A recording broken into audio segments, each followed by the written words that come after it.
Hey there, Taurus! Thank you so much for coming back here in this channel. So, bago tayo magsimula, reminders na hindi po ito for all of you guys. So, piliin nyo lamang yung mga mensahe na sa tingin mo ay para sa'yo. At kung feel mo na ang reading na tayo for you, then this reading might be really for you. Syempre, meron tayong new channel, all about Taurus. So, dedicated yan for the Taurian people like yung mga babes, no? So, kung kayo ay cross-watcher ng mga Taurus, pwede rin kayo ron mga babes. The link is in the description box. You may want to like, share, and subscribe din dun sa channel na yun. So, yeah, that is in English language. Thank you so much for the warm support, love na binibigay niyo sa akin. From the bottom of my heart, saranghe! So, ayan mga babes, no? Tingnan na natin dito, Taurus, no? Ano bang meron dito for you na mga mensahe? Okay. Ako baka may mga lalapit sa'yo rito, mga babes, no? Manghihingi ng tulong, mga mangungutang. Ngutang ng pera. Medyo marami-rami sila. Ngayon nakikita ko rito that for this month, baka yung iba na una na to, no?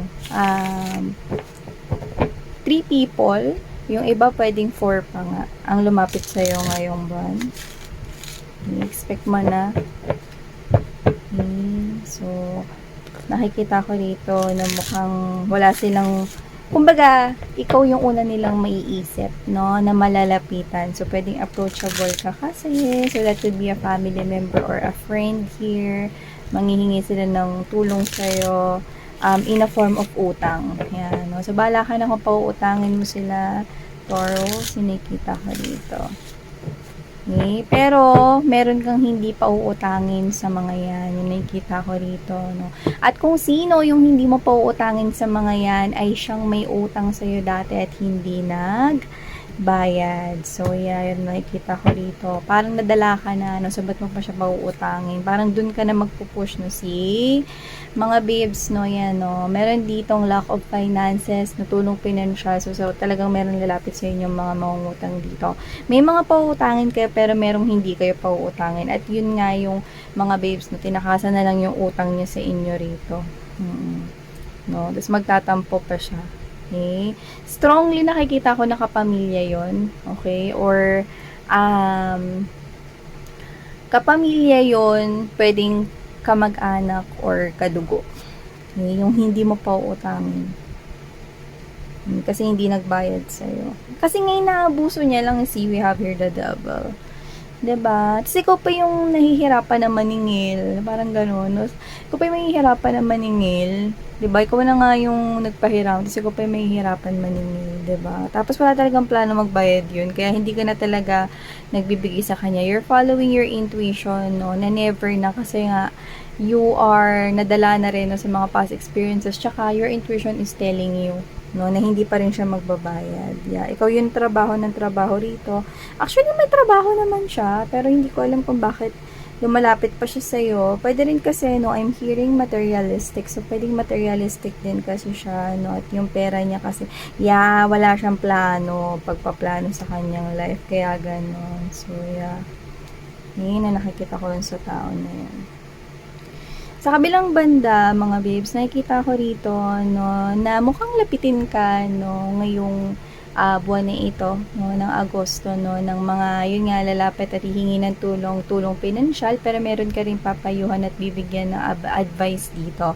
So, sa nakikita ko rito, na makakatulong yung advice mo sa kanya, at ang advice mo ay may kinalaman sa pagkat ng anumang sitwasyon na yun or pwedeng tao na yun, no, sa buhay niya rito, no.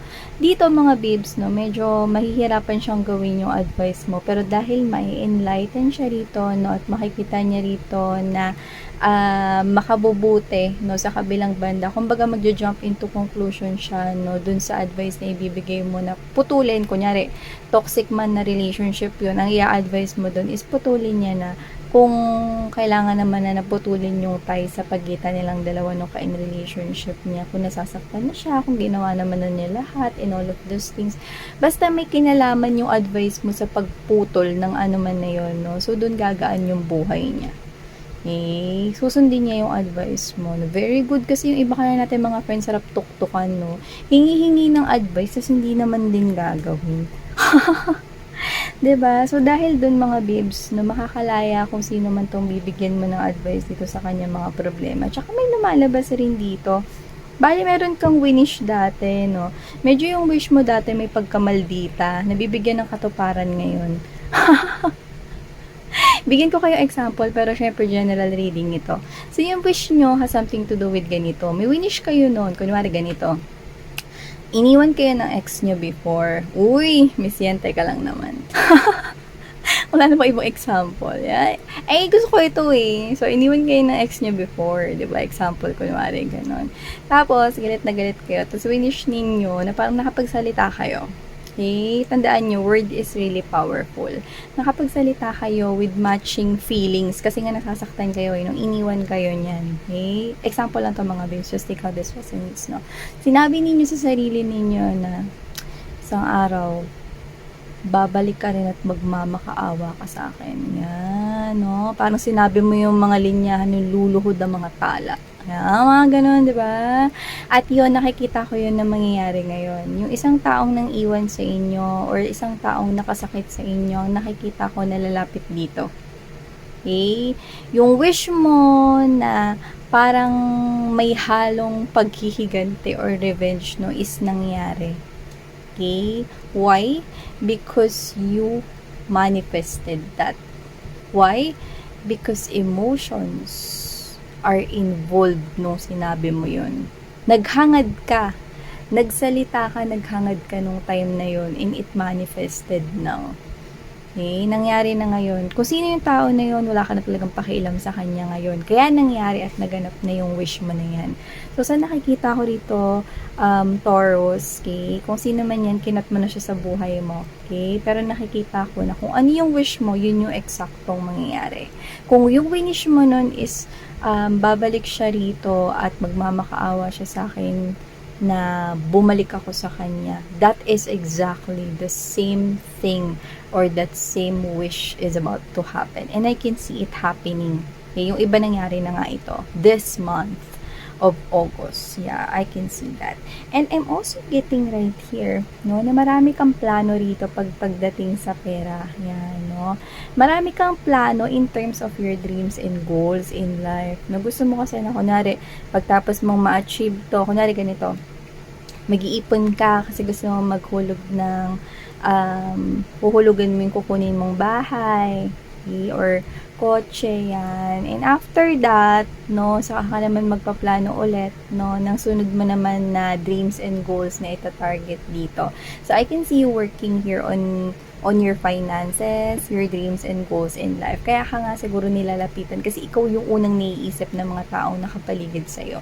Okay? Yung iba hindi naman abusado kasi nagbabayad naman talaga sila no, sa utang. Meron lang talagang isang hindi. So, kayo na nakakakilala nun. Okay, so nakikita ko rito na nadala na kayo, no? Actually, siguro ilang beses din siya, no? Actually, kapamilya yun eh. Or, naging pamilya ninyo. Kasi pwedeng, yung relatives, connect na yan, diba? Kunwari, yung pinsan mo, may asawa siya. Hindi mo naman siya yung pamilya. Kapag naging pamilya na kayo, kasi kinasal na sila, tama ba? So, parang ganun, example yun. So, whatever the case may be, nakikita ko rito mga bibs, no? Na, ayun nga, okay, maganda ang takbo ng kaperahan mo. Not nakikita ko na mas gaganda pa yung pasok ng pera sa'yo. Okay? Ang challenge mo nga lang rito is parang hindi mo sila mahindian. Okay? May time na parang ayaw magpahiram kasi gusto mo lang nasisave yung money mo. No? Pero dahil nga you have this kind of big heart, okay, nakikita ko sa image ko yung Queen of Cups energy. Kahit wala siya rito, nakikita ko na may big heart kayo, especially dun sa nangangailangan. At alam niyo naman na hindi naman tumatakbo sa utang yun, at saka pamilya naman, or kaibigan. So, nakikita ko yun dito. So, nakikita ko rin mga babes, no, na meron ditong nagpaplano. Okay, so pwedeng ito rin yung kanina na person na yung may kinalaman dun sa winish nyo. No, na baka yung ex nyo yun or baka yung someone na nakasakit sa inyo na nakikita ko na magpaplano ito, no, na bumalik sa buhay ninyo. Someone na nakasakit sa'yo. Yun ang nakikita ko dito, mga babes. Okay? And also, yan, no, I'm seeing applications, yan, no, kagaya ng mga online shopping, Shopee, Lazada, Zalora. Okay? Nakikita ko rito na mahuhumaling ka kahit na wala pa namang 9.9 sale. Yun ang nakikita ko rito. So, merong makaka-target ng attention mo dyan, pero whatever the case may be, nakikita ko mga babes, no, na pwedeng baka yun ay ang iyong.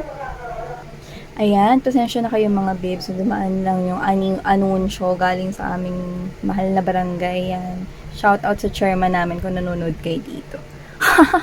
So, yun nga mga babes, going back here, no. So, nakikita ko kayo, no, na alam naman natin, Taurus, no, pag may nakita rin tayo online, no, pagka talagang, lalo na pag paubos na kasi ito, pag paubos na talaga yung stock na ito, tapos gustong-gusto mo talaga, nakikita kong bibili ka. Yan, no.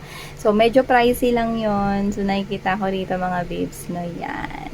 Kasi nakikita ko rito na ngayon paubos yan dyan. Pero maaari kasi dahil pricey yan, siguro appliances yan or gadget yan. Okay? So hinahabol mo kasi mahihirapan ka lang na maghanap niyan eh.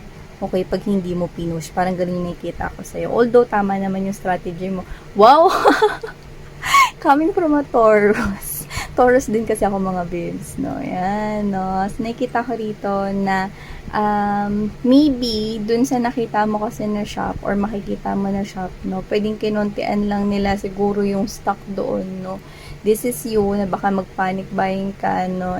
Meron akong nakikita pa dito na pwede mong mabilhan na authentic rin naman or same rin naman ng product na yon, no? Tapos hindi naman pala siya paubos. Magkakaroon pa nito ng stock or may stock talaga sa iba pang mga shops. Okay? At mas maganda kasi may discount at mas may less. Yun na nakikita ko rito. So, yan mga babes, no? Huwag kayo masyado magmadali at mag-panic buying dito. Okay? So, yan ang nakikita ko for you, Taurians. Thank you so much. Love and light. Annyeong!